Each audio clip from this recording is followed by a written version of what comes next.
O programa que se segue pode conter linguagem ou cenas suscetíveis de ferir a sensibilidade dos espectadores.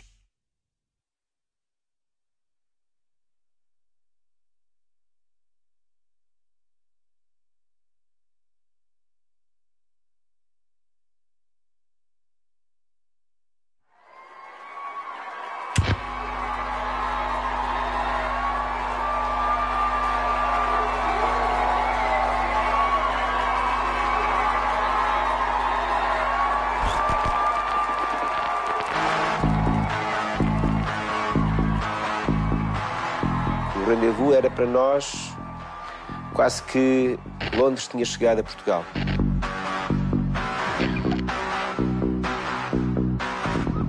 Sentia-se que pela primeira vez Portugal estava mais ou menos a par e no tempo do que se passava lá fora.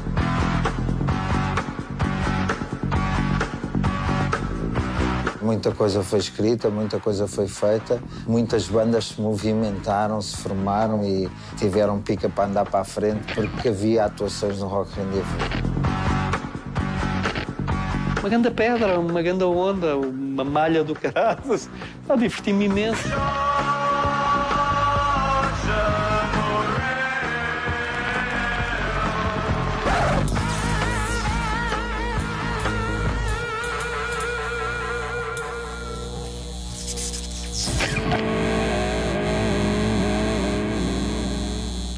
Apesar de eu ter vivido o 25 de Abril com extremo entusiasmo, sentia que estava na altura de fazer uma outra coisa, não é? E de que uma outra geração aparecesse, e para essa geração aparecer era preciso cortar radicalmente com os dois períodos, não é? Foi uma década de ruptura com o que existia antes, porque o que existia antes era a música ligeira, era basicamente o canto político que vinha desde o 25 de Abril e desde o PREC, que era muito forte, e era uma espécie de uma invasão da MPB em Portugal, que todas as semanas estavam os grandes cantores da MPB no nosso coliseu e na televisão e em todo o lado. E cada um miúdo com 16 a 17 anos não se identifica muito com este tipo de coisas, que quer mais uma guitarra elétrica, quer uma linguagem se calhar mais de rua.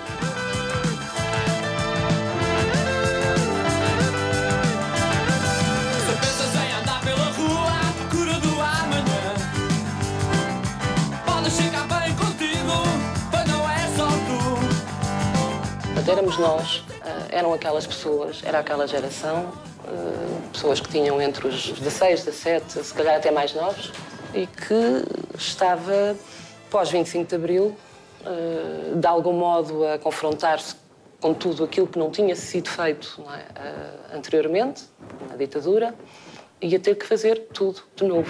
Ao contrário dos hippies que propunham talvez uma sociedade paralela à existente, os punks assumiam o seu urbanismo e a sua contestação social.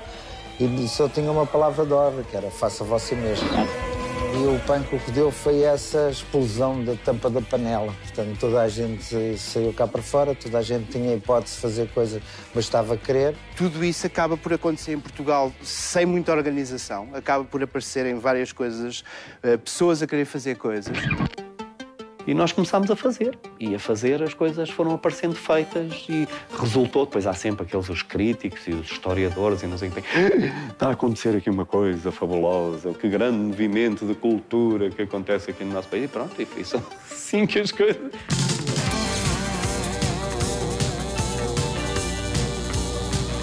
Transformar o cinema universal, que era um cineclube que passava filmes de alguma forma ligados à Revolução, e onde eu vi os meus primeiros Arrabal, numa sala rock, não era fácil naquela época. Ainda me lembro que na esquina da Rua da Filipe da Mata com a Rua da Beneficência tinham sempre um cartaz envidraçado, assim, a anunciarem os filmes que iam lá. A ideia nasce do Mário Guia, portanto, o mentor do projeto é o Mário. Sempre teve ideia de construir qualquer coisa para que os músicos pudessem apresentar os seus trabalhos. O rock abre a 18 de dezembro de 1980, com o Rui Veloso a apresentar o hard rock.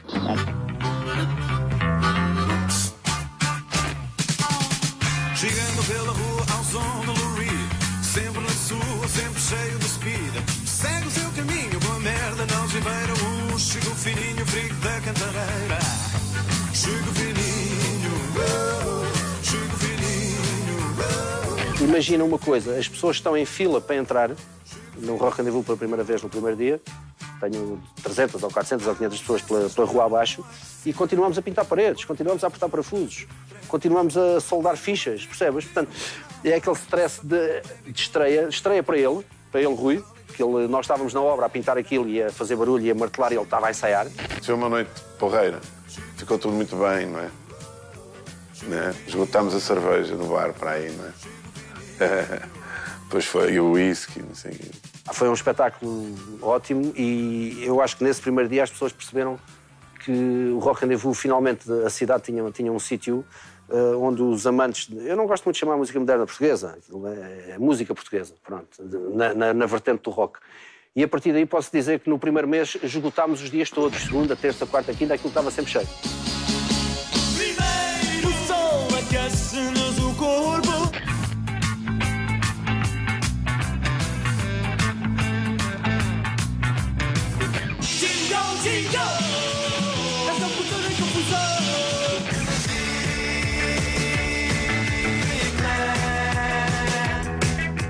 O Rock Rendezvous era marcante para uma pessoa dos subúrbios como eu, que morava em Cascais, ainda moro.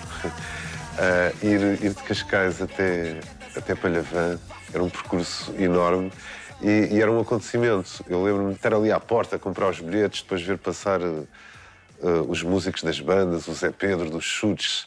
Tínhamos uma crença de que ali estava a acontecer o futuro da música portuguesa e isso percebia-se, estava no ar. Tu ouvias coisas que não haviam à venda e que nem imaginavas que existiam. Eu fui o primeiro gajo a passar Clash.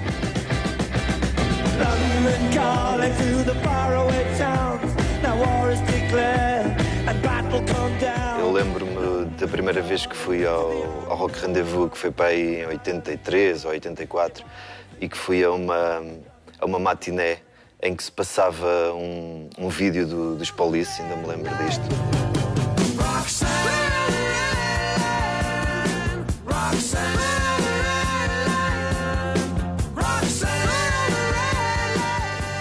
Para nós o Rendezvous é um bocado a simbologia do que vinha de Londres. Nomeadamente Londres, Nova Iorque também, mas sobretudo Londres, o Marquee. O Marquee ainda hoje existe, é um clube de referência. Posso dizer que o Marquee, uma vez por ano, tu entras lá sem saber o que é que vais ver e há vezes em que apanhas com o Mick Jagger, há outras vezes apanhas com o Bruce Springsteen, portanto fazem essas surpresas de Rod Stewart. Estás lá sem saber o que é que vai aparecer, abres a cortina e está lá o Rod Stewart. O rock em língua portuguesa. Essa foi a grande revolução.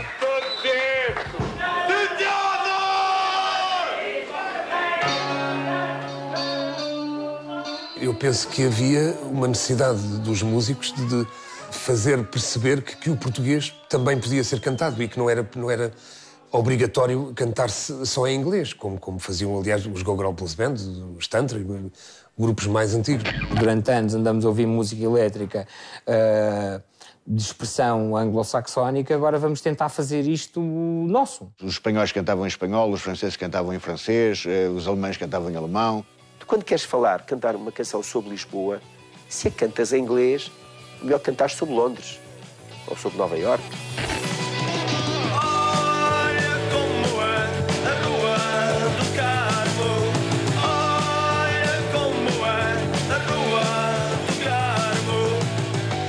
Uma pessoa ouvia uma rádio por acaso entrar num café ou no carro e estava sempre a passar uma música de rock português, não é? Paixão, paixão, não vais fugir de mim.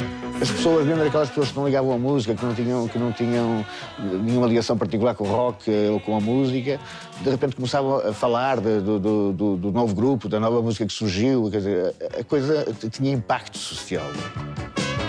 Fui à inspeção do hotel de infantaria, estava no edital da junta de freguesia. Se não fosse em português, não teria tido a importância. Os portugueses normalmente relacionam-se bem com a sua própria língua, não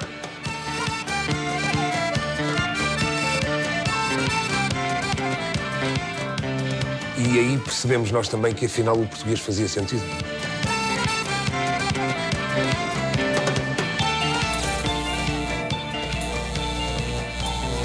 O Rock Rendezvous não tinha nada especial. As boas salas nunca têm nada especial. Não tem uma decoração espetacular, não tem o bar, se calhar, está cheio de bebidas feitas em Sacavém. Isso que era muito mau. As salas míticas são um bocado chungosas, se uma pessoa quiser pensar bem no assunto. Elas têm uma patine de...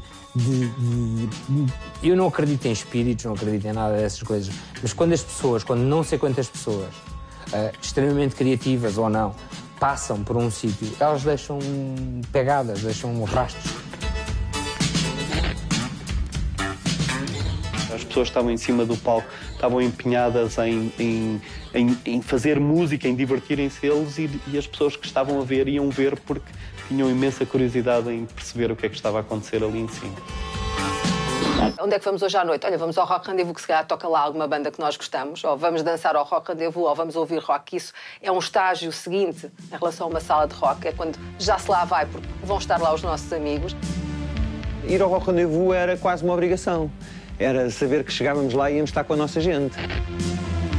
Estávamos lá todos caídos, especialmente aqueles que faziam eles próprios música, que se interessavam por música, por rock naquela altura. Quando íamos lá tocar, parecia que estávamos a tocar numa festa de amigos. Aquilo parecia uma família. Toda a gente podia entrar, não havia distinção. Desde que se pagasse bilhete, toda a gente tinha direito a entrar. O Rendezvous era a nossa meca, não era? Não havia hipótese. O Rock Rendezvous, com aquele ambiente todo muito escuro e com porque aquilo era muito difícil de iluminar, que era tudo pintado de preto por dentro. Era um desafio bastante grande de conseguir tirar aquelas fotografias, porque eu não usava flash, nunca usei. Nem sequer usava luzes para além daquelas que lá estavam. De modo que eu acho que a maior parte das fotografias que eu tenho que tirei lá e que se vê são verdadeiros milagres.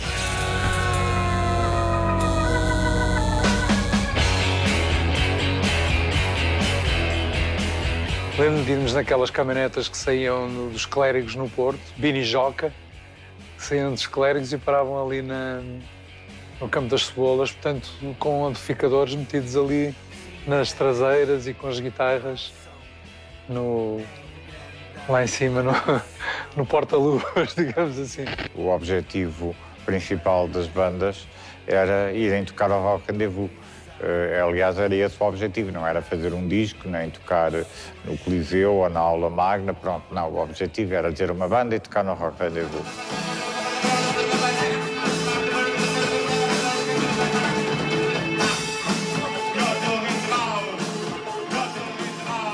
Como ficávamos ali todos numa pensão, alguns clandestinos, e se a bilheteira corresse bem, pronto, a gente comemorava a seguir. Senão era tipo aquela história dos Blues Brothers, ainda ficávamos a ver dinheiro das cervejas do bar. Os camarins no Rock Rendezvous eram pequeniníssimos, era uma salinha muito pequena com uma casa de banho. E então 3 bandas lá, aquilo mais as namoradas, mais os amigos que enrolavam os charros e tal, e não sei quantos, aquilo ficou, sem dúvida nenhuma, repleto de situações. Lembro-me de Zé Pedro nos chamar, olha, o Rock Clube do Porto, era que nos chamava. E lembro-me de ver o Pedro Aires na primeira fila, os gajos assim desconfiados.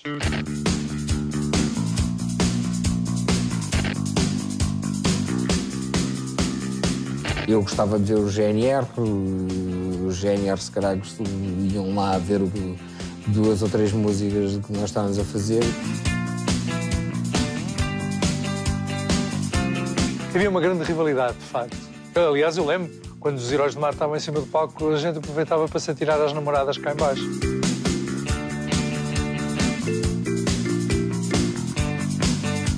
Muitas vezes nos concertos do Rock Rendezvous, eu ia primeiro à casa do Pedro, empresta-me o teu baixo, por favor. Os grupos eram tão interdependentes uns dos outros que o meu sintetizador, que era a coqueluche destas bandas todas na altura, servia a todos. Pá, isto é fichola e tal, e não sei o quê, empresta meio coisa e a guitarra. E as cordas da guitarra eram cedidas umas às outras, aproveitadas e recicladas. Falta uma tripla, vamos buscá-la. Ou é preciso 2 strobe lights, vamos buscar a algum lado.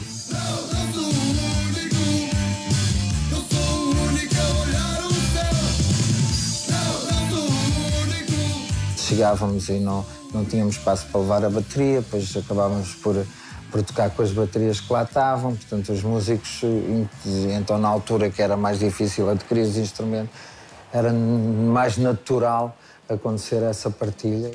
Quem roubou o pedal do João Cabeleira foi o grande mistério.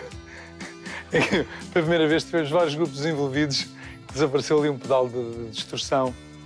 E quando estávamos todos nessa acesa discussão, alguém se encostou à porta de casa de banho e estava, felizmente, um guitarrista nosso a dar uma queca na casa de banho a uma rapariga que era de um jornal, infelizmente já extinto, de Bairro Alto. E no meio daquela confusão, houve alguém que disse: pá, no meio disto tudo, no meio deste amor todo, um pedal não é importante.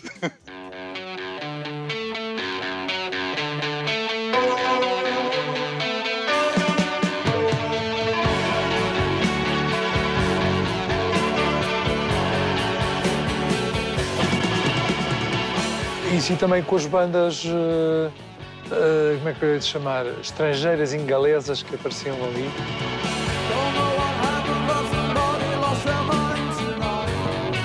Nine, The Sound e muitos outros, Killing Joke, que vi lá. Nós também tínhamos acesso a esse convívio por sermos parte da mobília. Portanto, também o tipo de Killing Joke que ia tocar amanhã também estava ali no bar connosco. Estava eu, o Sérgio e o Rui Reininho no bar, tudo a querer ir para o Bairro Alto com o vocalista dos Killing Joke, tudo contente. O Rui Reininho todo entusiasmado, todo satisfeito, porque na altura era fã.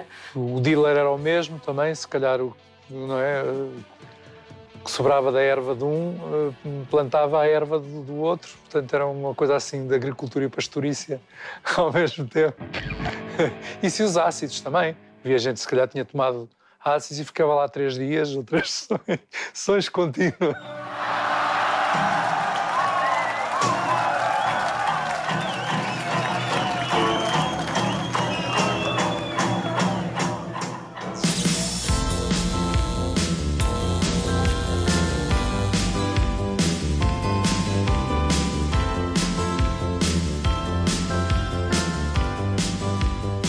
Era muito difícil uma banda que estivesse a debutar, portanto, a começar a dar os primeiros passos.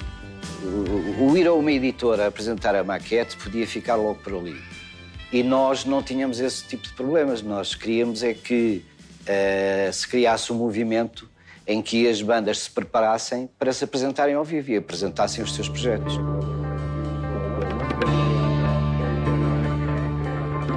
Nós temos palco para vocês se darem a conhecer e o prémio é um disco. Naquela altura gravar um disco era complicadíssimo. Hoje em dia tu gravas um disco com meia dúzia de tostões, o problema é distribuí-lo. Mas hoje em dia também já não precisas distribuir. Basta deixar os montes ali nas grandes superfícies e eles vendem-se por si. E o Mário Guia, quando teve essa ideia, pá, o primeiro foi um sucesso. Eu sei que a gente recebeu 600 e tal cassetes.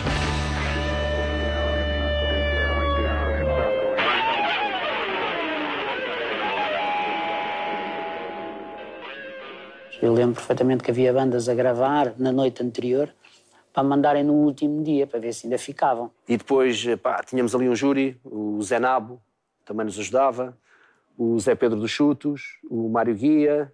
A partir do momento em que se tocava no Rock Rendezvous, tinha-se acesso depois a ir tocar a outros sítios pelo país, porque indo ao Rock Rendezvous já era como um prestígio.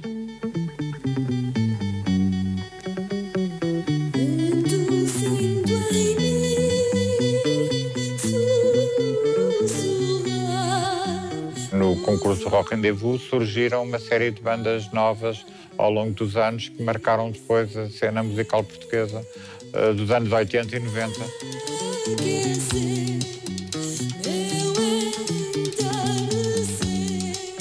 No primeiro ano, enquanto os THC do João Cabeleira e do Miguel Santos ganharam o concurso de música moderna portuguesa, os Pop Del Arte receberam o prémio de originalidade.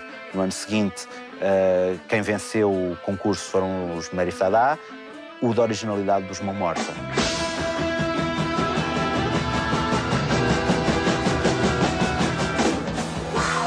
Tocar no Rock Rendezvous, entrar no concurso de música moderna e ainda por cima ganhar o prémio de originalidade, para nós foi algo de transcendente, né? Foi a nossa primeira grande alegria.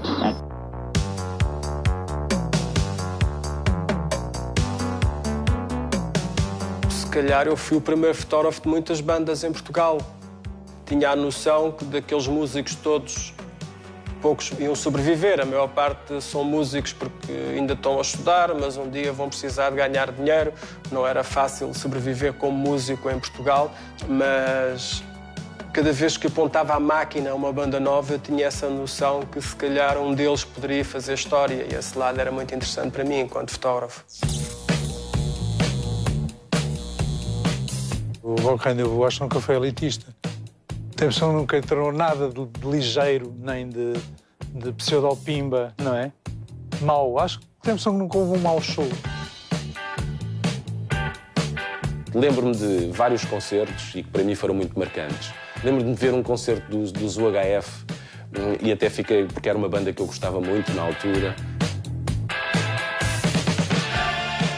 Caso estou-me a lembrar de um concerto do GNR que achei maravilhoso quando o Alexandre Soares e o Rachininho entraram com um barrete russo. E foi uma performance incrível, esse concerto foi maravilhoso. O primeiro videoclipe do GNR, ainda antes de eu ter entrado, é lá filmado. Portugal na CE, são eles todos no Rock Rendezvous, precisamente. Quero ver Portugal na CE. Lembro-me de ter diálogo com as pessoas e se não gostavam de uma música, as pessoas reagiam mesmo de uma maneira muito negativa e tínhamos que ouvir. Estão nas gravações, de certeza, de Rock Rendezvous, coisas, assobios, apupos. O Quebra-Gelo, que era uma música lenta, as pessoas queriam coisas mais mexidas, queriam abanar a cabeça, reagiam mal. O que era bom também porque havia uma certa tensão no palco. Lembro-me especialmente um concerto da Sétima Legião que sucedeu exatamente no mesmo dia em que o GNR tocam pela primeira vez no Coliseu dos Recreios, ou seja, fui ao Coliseu ver o GNR e depois apanhei uma boleia para ir para o Rock Rendezvous e ver o Sétima Legião num concerto que para mim ficou histórico. Um que me marcou muito da gravação do 1º de agosto ao vivo no Rock Rendezvous dos Chutes e Pontapés. A próxima música, o Homem do Leão.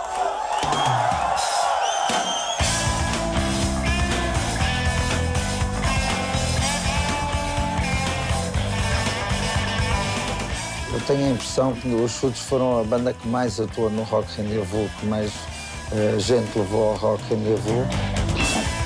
Vinho da noite, barco Roma, para onde vai? O mal no escuro, brilha direito, ofuscas demais. E mais que uma onda, mais que uma maré.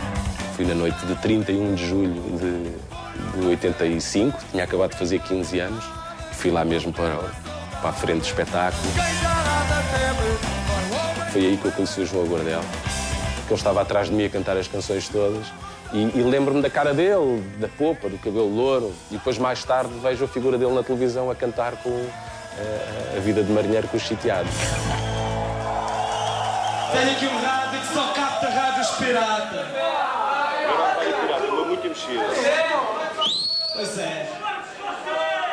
E como só capta rádios piratas, e vai a primeira rádio pirata.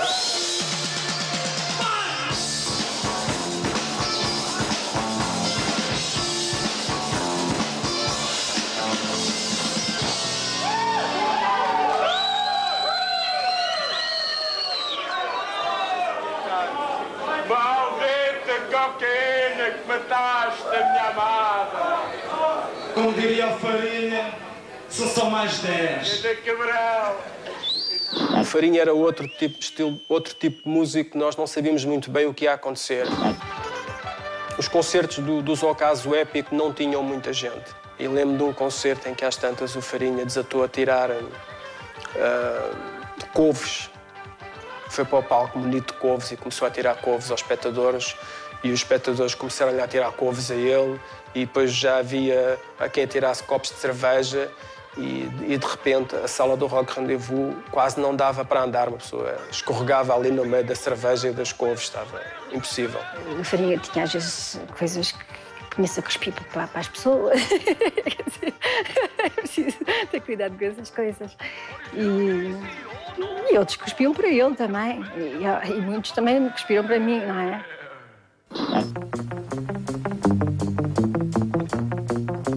O Manuel João Vieira também, o Zé Napá 2000, chegaram a fazer lá. Uma vez levaram uma pomba, largaram num tema a pomba, e primeiro que nós conseguíssemos agarrar a pomba, tirar de lá, depois do concerto foi um bocado complicado. O Paulo Gonzo lembrou-se de levar umas strippers para o palco. E o ambiente, a sala estava muito cheia, como sempre, num espetáculo da Gogral. E o ambiente foi muito louco, porque o pessoal ficou todo muito excitado com as miúdas em palco. Lembro-me dos Mata-Ratos que faziam concertos em que havia algumas dezenas de skinheads que faziam mosh, uma coisa logo ali nessa altura.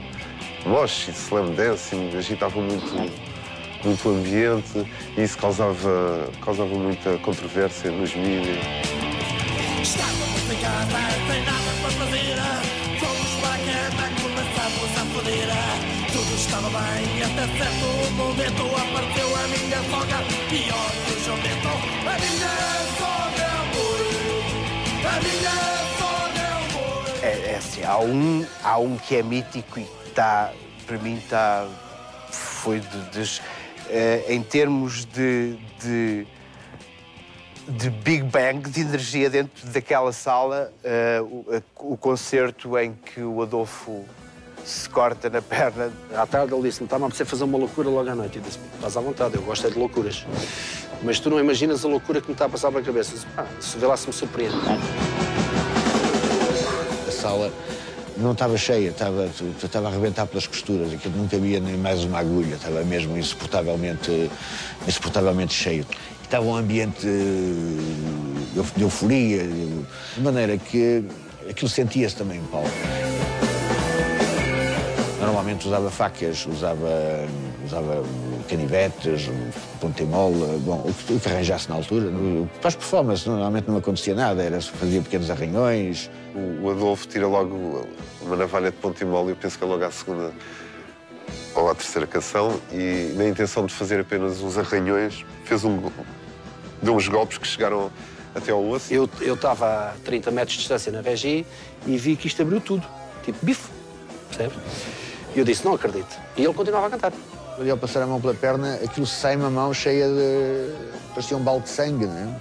E tinha os músicos já tocado costas para mim para não desmaiarem, porque sentiam-se mal.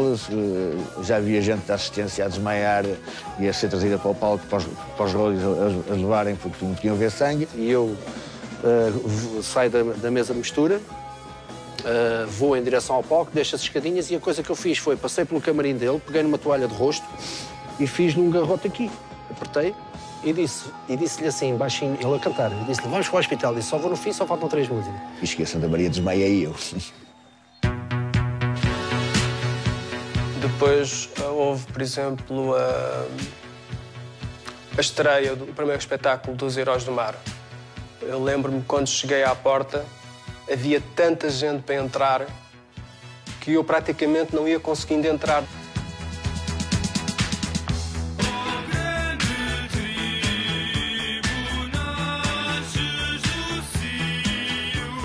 E havia uma grande polémica à altura na imprensa, por causa do disco dos Heróis do Mar, que era um disco nacionalista, o que em 1980 era algo um bocadinho provocador em termos sociais.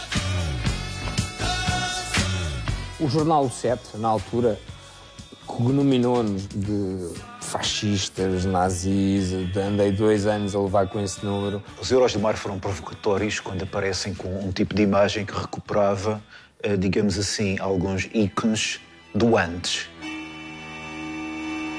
Falava-se muito que o concerto não ia ser permitido. E de repente entra a polícia pelo palco adentro. Fica assim tudo em pânico, o público todo, toda a gente assim tipo, o que é que vai acontecer? Nós paramos de tocar, a polícia vai assim, o senhor de bigode e tal, vai assim ao microfone e diz o detentor do carro 700 e não sei o quê, não sei o que mais, que por favor vá perto da sua viatura porque o autocarro não consegue passar. E pronto. E foi assim, o Rock Rendezvous inteiro fez assim... Ainda não é desta que os gajos são presos.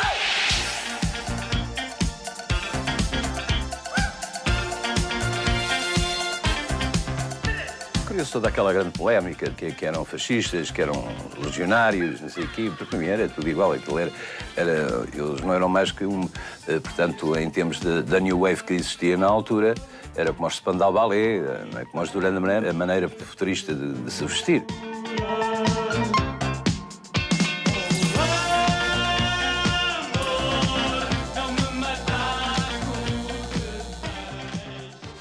No geral, o público vestia-se mal.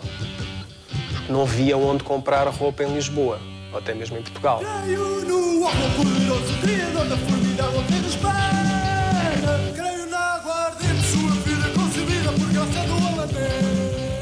Lembro-me dos punks que eram super engraçados, que invadiam aquilo e que ficava aquilo com uma cor porreira, porque eu acho piada a essas pessoas. Depois, conforme as bandas que iam, conforme o ambiente, porque não era um ambiente certo, não é? Portanto, se era uma banda, se era os Mariftada, tinham um estilo público, se era os punks, tinham outro. Se era o Cu de Judas, era completamente diferente. A fauna do Rock Rendezvous variava muito conforme o espetáculo. Por exemplo, os Cristo Total ou as bangas punks inglesas. Havia punks em Portugal e eles apareciam lá de crista, de cabelo moicano. Mais tarde aparecem skinheads também.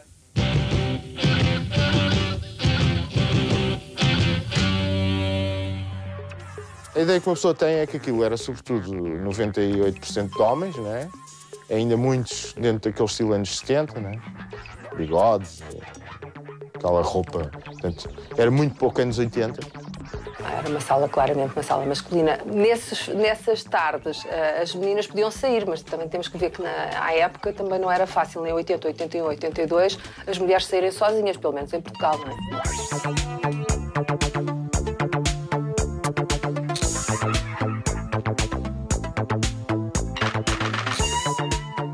Ana Salazar, nessa altura, tinha coisas muito giras que às vezes se podia aproveitar, assim, adereços e tal. Eu cheguei lá a comprar alguns adereços giros. Comprei lá um chapéu, assim, todo em bicos, que usei, muitos giros, com umas roupas que nessa altura quem fazia as nossas roupas era a Rita Filipe. E ela também nos fazia aqueles fatos e nos dava ideias de fatos, assim, espampanados, para criar aquela imagem do cantor mais, assim, um cantor mais surreal.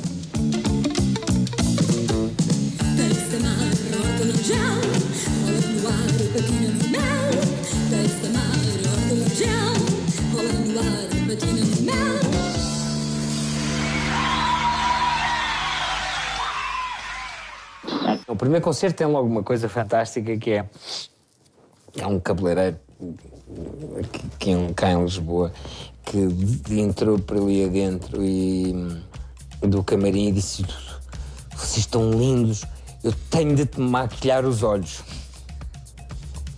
Eu ainda hoje em dia olho para as fotografias do primeiro concerto e digo: o que é que eu deixei o gajo me maquilhar os olhos?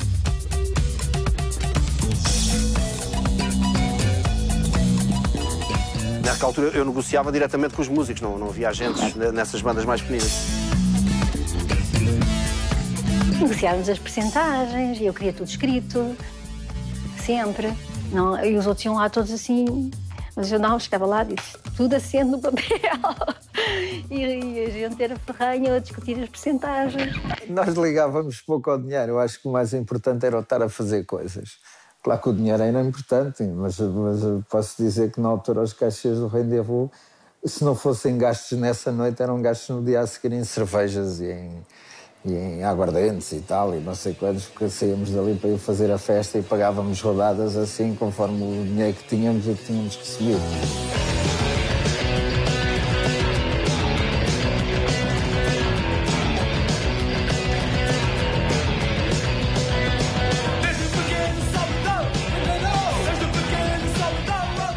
Eu naquela altura punha um anúncio semanal no Blitz, não sei se vocês sabem, e no 7, salvo erro, punham um anúncio com as bandas que lá iam todas durante a semana. Mas era a única promoção que nós fazíamos àquilo, não ganhávamos, não gastávamos dinheiro naquilo. Era um apoio que o jornal nos dava. Fazia-se um concerto e estava-se logo a aparecer nas primeiras páginas de jornais quase, não era assim uma coisa. Eu lembro-me disso perfeitamente, que tinha feito um concerto de Rock Rendezvous e no outro dia estava na página, na segunda ou terceira página da Capital, uma página só dedicada com uma grande fotografia minha. Imagina uma pessoa começa a cantar com uma coisa desta. Era muito arriscado naquela altura estares a investir em bandas estrangeiras, embora nós tivéssemos um grande público cá. Posso dizer que no Rock Rendezvous eu fiz N bandas estrangeiras, nomeadamente tive lá os Tear Drop Explode, que naquela altura era uma banda, mas tive lá muito punk inglês, que vinham cá só para desbravar mercado. O cachê era irrisório, davas-lhe um bom frango assado, umas boas costeletas e eles ficavam contentíssimos com o vinho tinto. E nós pagávamos as viagens, pronto.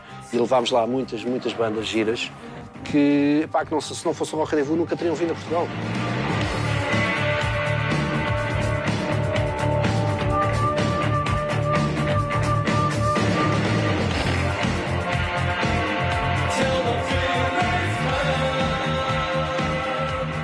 O Rock era uma casa que entusiasmava muitas pessoas e às vezes iam já estimuladas para ver concertos e no meio desse estímulo, no meio desse entusiasmo, às vezes aconteciam coisas um bocado mais chatas. Era preciso cuidados especiais para provar que o sítio era limpo, porque muita gente associava o rótulo rock a droga e outras coisas piores, se calhar, não imagino. Mas as autoridades estavam constantemente a entrar lá.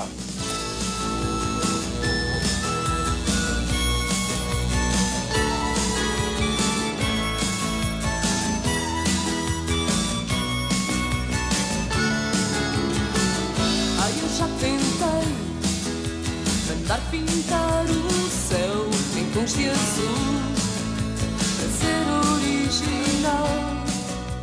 Dos últimos 2 anos do Rock Rendezvous, o último ano, enfim, já há ali uma morte anunciada, não é? Se eu senti, quer dizer, naquele espaço nada mais iria acontecer. O Rock Rendezvous descaracteriza-se ao longo do tempo. Portanto, há aqui um momento muito alto, anos 80, mas 90s, finais de 80s, há uma descaracterização do Rock Rendezvous. Debaixo do sol. Eu já tinha percebido que estava com problemas, que o Rock Rendezvous estava com problemas financeiros. Eu acho que é muito difícil gerir um espaço destes. Hoje em dia não há maneiras de fazer dinheiro sem ter de pagar a músicos. Se o rock fosse um projeto comercial, de certeza que hoje a sua ausência não era tão lamentada. A partir de uma determinada altura ficou sitiado, ficou isolado do resto da cidade, ficou isolado do polo onde as coisas aconteciam. Há uma altura em que ainda há uma convivência paralela entre a ideia do bairro alto com o Rock Rendezvous, só que o Rock Rendezvous está perdido, está na outra ponta da cidade. O Rock Rendezvous acaba por ser vítima de si próprio, ou seja, todos os grupos que desenvolveram, ao fim e ao cabo, publicamente o Rock Rendezvous como um espaço de referência no meio musical, acabaram por passar para grupos com contratos com editoras multinacionais, a atuar em palcos maiores, para públicos maiores, com maior visibilidade mediática. Não era o som do Rendezvous que prejudicava o Rendezvous, era o que se acontecia fora do Rendezvous, depois dos concertos, não é? As pessoas que não saíam dali que faziam algum barulho, basicamente era isso. Os vizinhos não encaravam bem ver os punks, depois viam os metálicos, depois viam não sei o quê, e aquele pessoal ali a passar estranho e se calhar arriscavam os carros, ou não faço a mínima... Comentava-se algumas coisas. O Rock Rendezvous não foi nada apoiado, nada divulgado, nada honrado nos seus propósitos. Pelo contrário, foi sempre mal visto, mal divulgado, mal falado. Nessa altura já se percebiam bem os interesses imobiliários, já se percebia bem que o rock também não estava a dar, se calhar, o dinheiro que devia dar para se sustentar, não é? E percebia-se que havia pressão para que aquilo saísse dali e fizessem ali um prédio. Não houve aquilo que eu pretendia de fazer um último concerto de despedida, acabou por não acontecer, porque de um momento para o outro disseram, olha, acabou, não há mais. E pronto.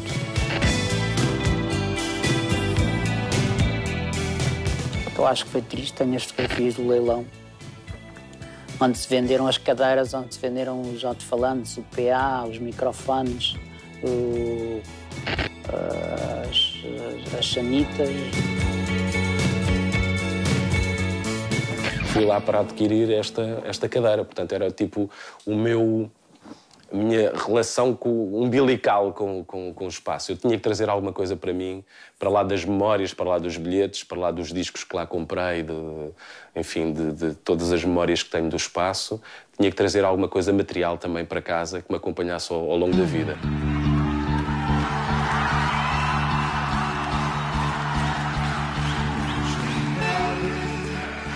Foram 10 anos ótimos e estive lá desde o primeiro ao último dia. Foi emblemático. Um Rock Rendezvous à pinha, lotação esgotada. O suor corria nas paredes, e então isso, para o rock and roll, era o cenário ideal.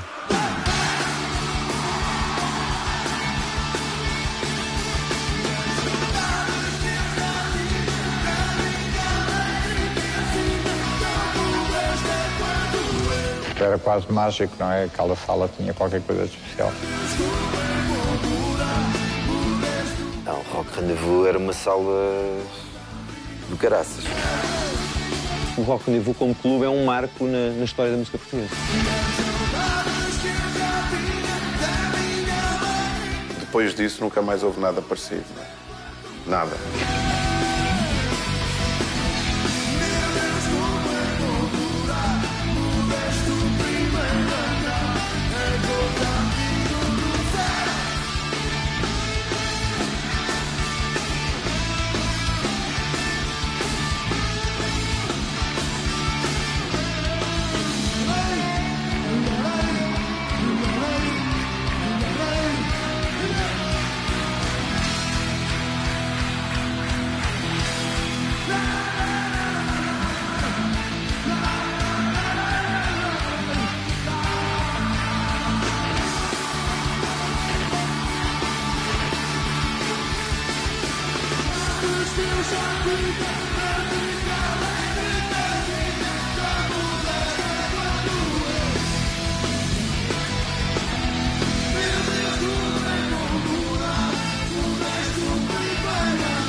As recordações que eu tenho daquela zona são recordações muito fortes. Custa-me um bocado passar ali. Sempre que posso, evito.